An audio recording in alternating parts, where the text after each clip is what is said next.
अस्सलाम वालेकुम व्यूअर्स। आज की इस वीडियो का हमारा टॉपिक है basic formulas in MS Excel like add, subtract, divide and multiply and also the preference giving according to BODMAS. तो चलिए स्टार्ट करते हैं। एमएस एक्सेल के अंदर किसी भी वैल्यू को प्लस करने के लिए या दो सेल्स को आपस में प्लस करने के लिए हमने उस सेल पर क्लिक करना है जहाँ हमें रिजल्ट चाहिए। उसके बाद इक्वल लिखना है, फिर माउस के क्लिक से उस वैल्यू को सिलेक्ट करना है जो हम प्लस करना चाहते हैं। एक वैल्यू सेलेक्ट करने के बाद हमने प्लस का साइन देना है, उसके बाद दूसरी वैल्यू को भी सिलेक्ट कर लेना है। देन इंटर प्रेस करते ही आप देखेंगे कि यहाँ पर बिल्कुल सही रिजल्ट आ चुका है। इन दोनों वैल्यूज़ का एडिशन यही बनता है। 105 को अगर हम प्लस करते हैं तो 105 ही होता है। सब्सट्रैक्ट की बारी आती है, हम यहाँ पर इक्वल लिखेंगे, दोबारा से पहली वैल्यू को सिलेक्ट करेंगे। 100 में से 5 को सब्सट्रैक्ट करना है तो हम यहाँ माइनस का साइन लगाएंगे। उसके बाद 5 को सिलेक्ट करेंगे, देन प्रेस करेंगे इंटर।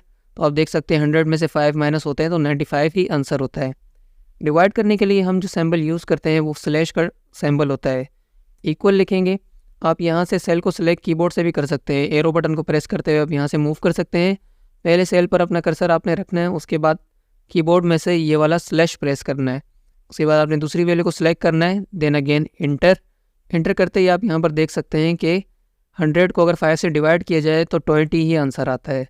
अब मल्टीप्लाई करते हैं। मल्टीप्लाई करने के लिए स्टार का साइन इस्तेमाल होता है। इक्वल लिखेंगे। एमएस एक्सेल के अंदर कोई भी फंक्शन या फॉर्मूला इस्तेमाल करते हैं तो वो इक्वल से ही स्टार्ट हुआ करता है, इक्वल के बगैर वो काम नहीं करता। इक्वल का साइन देने के बाद हम 100 लिखेंगे और मल्टीप्लाई के लिए हम स्टार का साइन देंगे। शिफ्ट और ऐड को प्रेस करने से ये साइन आता है। उसके बाद दूसरी वैल्यू को सिलेक्ट करने के बाद हम इंटर प्रेस करेंगे। तो यहाँ पे देख सकते हैं कि 100 को अगर 5 से मल्टीप्लाई किया जाता है तो 500 ही आंसर आता है। ये थे basic formulas add, subtract and how to divide and multiply in Excel. अब बात करते हैं बोर्ड मास की।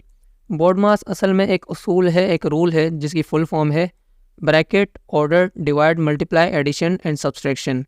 ये वो फहरिस्त है, वो लिस्ट है जिसकी बुनियाद पर तरजीह दी जाती है हिसाब किताब को। यानी अगर हम एक सेल के अंदर एक से ज़्यादा एक्शन परफॉर्म करें, यानी एक ही सेल में हमने प्लस भी करना है, माइनस भी करना है, डिवाइड भी करना है, तो कंप्यूटर पहले किसे करेगा और बाद में किसे करेगा वो ऑर्डर ये लिखा हुआ है। यानी इस प्रीफरेंस के मुताबिक जो है कंप्यूटर कैलकुलेशन करता है। पहले ब्रैकेट को देखता है कंप्यूटर, उसे सॉल्व करता है। उसके अलावा ऑर्डर, इसे कुछ लोग एक्सपोनेंशियल भी कहते हैं, फिर डिवाइड, फिर मल्टीप्लाई, फिर ऐड और आखिर में सब्सट्रैक्ट का अमल करता है। तो इसकी मिसाल लेते हुए मैं यहाँ पे आपको समझाने के लिए होटल का एक्स्ट्रा कॉस्ट निकालता हूँ। जैसे कि कोई स्टूडेंट होटल के अंदर रहता है तो उसका जो पैकेज है रेंट का वो 30 दिन का है, लेकिन वो बंदा रहता है 40 दिन, एस्टिमेट डेज होते हैं 40 दिन के, तो ये 10 दिन ऊपर हो गए। अब जो पर डे चार्ज होटल कर रहा है एक्स्ट्रा डेज में वो 500 रुपये है। यानी 30 दिन से जितने भी दिन ज़्यादा होंगे पर डे के 500 रुपये एक्स्ट्रा कॉस्ट उस स्टूडेंट को देने होंगे। हमें कैलकुलेट करना है कि अगर 40 दिन है तो फिर कितने एक्स्ट्रा पैसे उस स्टूडेंट पर आते हैं।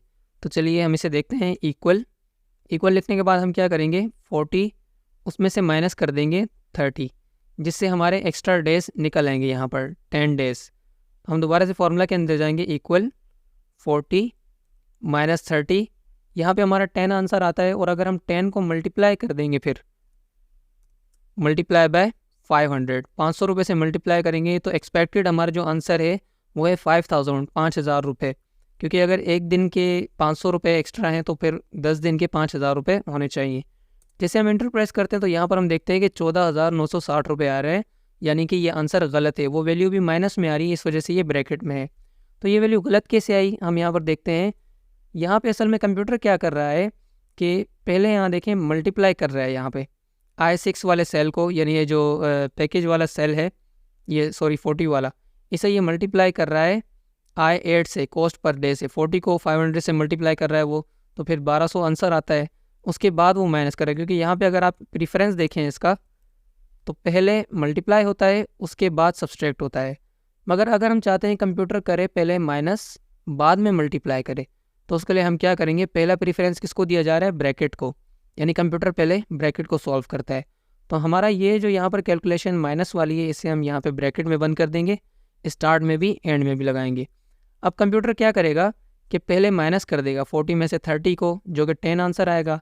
10 को फिर मल्टीप्लाई कर देगा 500 से, इस सेल से। उसके बाद हम इंटर प्रेस करते हैं तो अब देखें हमारा आंसर बिल्कुल सही आ रहा है।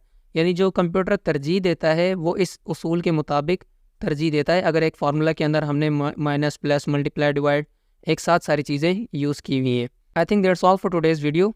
Thanks for watching. अल्लाह हाफिज़।